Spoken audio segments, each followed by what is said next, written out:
I mean, he must just think all Americans are that stupid. I would if I were the guy. I mean, whew. Welcome back to the show. Hit that subscribe button. Let's get to the first topic. Trump has exposed Joe Biden's job reports numbers. They overcounted by 1.5 million. Go ahead, roll the clip. Yes, George. Thank you, Mr. President. So I called the president because I had some very good news from some new data that we've been able to put together that no one has ever seen before, and I'll just very quickly go through these. So I was telling the president that he did the right thing in calling for a new head of the Bureau of Labor Statistics, because this shows that over the last 2 years of the Biden administration, the BLS overestimated job creation by 1.5 million jobs. That's Mr. President, that's a gigantic error. And I don't know if she's, I'm not It might not have been an error, that's the bad part. If it was an error, it would be one thing. I don't think it's an error. I think they did it purposely. Whether that, you may well be right, but even if it wasn't purposefully, it's incompetence. Right. Yeah, so was there anything Joe Biden did during his presidency that was actually real at this point? Like, can you point to one thing where you're like, oh yeah, no, Joe Biden did that, he killed that, that was great for the country. That's going to be known as Joe Biden's legacy. I don't think you can point to one thing that's like, yeah, he killed it, that was great.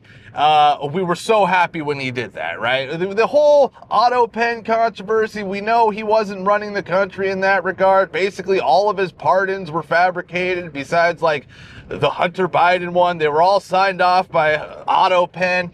It was like basically for a while, we didn't even know if it was Joe Biden or a body double. There was that video of him walking out of the White House with Jill, and he was like 3 feet taller than Jill. So it's like, yeah, there's just everything Biden did, and at every next turn, like, oh yeah, Biden did this. It's like, God, what is he thinking? Oh, Biden said this. It's like, yeah, what is the guy thinking? There was not one thing he did during his presidency where you're like, yeah, he killed it. That's his legacy. Joe Biden's great. We're so happy he did that. Not one, folks. Not one. But all right, let's get to the next topic here. So Nancy Pelosi is still trying to push the gender-affirming care for trans kids narrative. Go ahead, roll the clip. How is your office responding to the pauses in gender-affirming care here in California? Well, that is something that I'm working for at the national level, and we have, how can I say, are hoping that we can have gender-affirming care for our trans kids, and that it's a sad thing for us. I'm not totally.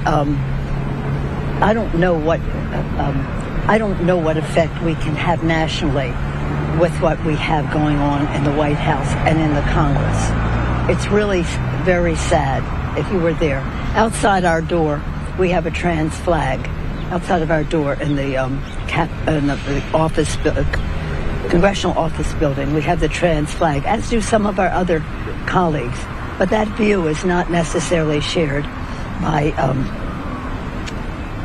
people on the other side of the aisle. Come on, are we still doing this? Are people still pushing this fake news agenda that like, oh, it's the only way trans kids can live and it's the only thing that's going to save their lives? You know, would you rather have a dead son or a happy daughter? You know, that's the whole narrative that the therapists sell the parents on. The would you rather have a dead son or a happy daughter? That's caused more transitions than probably who knows what, right? But yeah, I mean, if Pelosi wants to keep going out there and saying it, and all the Democrats want to keep pushing this narrative and dying on this hill, whatever. It just makes your party look crazier and crazier every time, and it just makes more and more people leave the party and come over to the side of just common sense and, yeah, we're not lunatics, so we're going to vote this way. That's basically what America has become. It's like, if you're not a lunatic, you're not going to vote Democrat, right? That's plain and simple, because they have these hills that they die on that they refuse to pivot from, and I just don't see them ever pivoting. I mean, do you think they're ever going to pivot from this narrative and this like cause?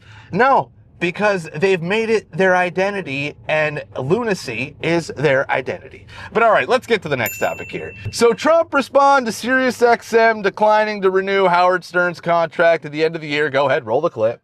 I've got an entertainment-based question for you. A few weeks ago, Stephen Colbert announced that he was leaving his show. Howard Stern announced that him and SiriusXM Radio are parting ways.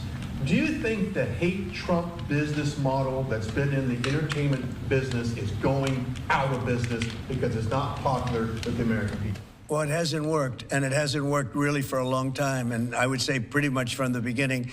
Colbert has no talent. I mean, I could take anybody here, I could go outside in the beautiful streets and pick up a couple of people that do just as well or better. They get higher ratings than he did. He's got no talent. Fallon has no talent. Kimmel has no talent. They're next. They're going to be going. I hear they're going to be going. I don't know, but I would imagine because they get, you know, Colbert has better ratings than Kimmel or Fallon. You know that.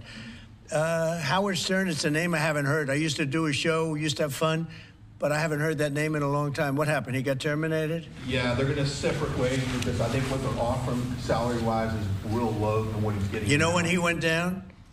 Whenever you want. You know when he went down? No, before. When he endorsed Hillary Clinton, he lost his audience. People said, give me a break. He went down when he endorsed Hillary Clinton. Yeah, so when do you think it was when Howard Stern really began to fall off and lose relevancy? Trump's claiming it was when he endorsed Hillary Clinton, but I don't know. Trump just loves to jab Hillary anytime he possibly can. I think it was way back when when Howard's claiming that podcasting was stupid and nobody's ever going to listen to podcasts, and he decided to stick with radio, and now podcasts are just basically completely taken over and nobody cares about radio anymore, right? Because nobody wants to be somewhere and have to listen to something at a certain time or watch TV at a certain time. People are done with that, right? They want it on the internet. They can stream it at any time and they can consume it whenever, right? It's a consumer society and people want to consume whenever they are ready to consume something. But yeah, I mean, it is interesting though, because will these networks finally pivot from the hate Trump model that Ducey guy was talking about? It's like, that's all they really know at this point, and it used to get a lot of views. The hate Trump model back in 2016 to 2020, and like that was big, you know, even 2016 and 2024. Like, oh yeah, hate Trump model would get a lot of views because people just wanted to see what Trump said next, and people wanted to, you know, like basically hate on Trump, and that was the cool thing. But now in 2025, now the hate Trump model is just getting people canceled, right? So it will be interesting to see if these companies and networks will pivot. I just don't know. I don't know, because they're so entrenched in that model that that's their identity. Nobody's ever going to buy CNN as like the network that doesn't hate Trump, or MSNBC, the network that doesn't hate Trump. No, it's like, no, we know what you think. We know where you lie. And yeah, we're not buying your BS. I don't know what it would take to get CNN and MSNBC to get people's trust back, but I just don't see it, because I don't think they're ever going to pivot from this type of thing. But we'll see. But we'll see. But all right, let's get to the next topic here. LA Councilwoman Heather Hutt had a hilarious blunder when she was announcing a South Korean soccer player joining the new LA soccer team. Go ahead, roll the clip. To bring the right person, and no pressure, but when we, you know what I'm gonna say, right? But when a World Cup comes, we're expecting a win here in Los Angeles for the USA, aren't we, everybody? And there you go. And so we're here to support you to get that done. So welcome. I bought something because my grandma taught me don't go somewhere without bringing a gift. So here you go. Thank you. Come on, is this woman really that stupid that she has no idea that the dude she's announcing is Korean and will not be playing for the United States during the World Cup? The woman doesn't even know what the World Cup is. She just had a stupid line. She heard that the World Cup's coming to LA in 2026 and we want to get a win here in America. You play soccer, get us a win for America. You know, it's like, God. Why is every blue city and state, a politician this stupid, right? It's like they're all just dumb. They all support the stupidest policies. I mean, they're probably all bought and sold somewhere down the line. You know, they're all just injected in. And oh yeah, you're going to get the nomination, you're going to get the vote, and you're going to do this, right? That's pretty much what they're put in place for. But it's like, can you at least get one that like seems smart and doesn't go off and do stupid things like this and give you stupid sound bites and stupid video clips where people are just like, God, wow. And the Korean dude, this Son guy, was probably just like, man, this woman this stupid. I just come to America and I'm dealing with people that are this dumb already. I mean, he must just think all Americans are that stupid. I would if I were the guy. I mean, whew. But all right, that's it for today. Be sure to like, subscribe, and we'll be seeing you.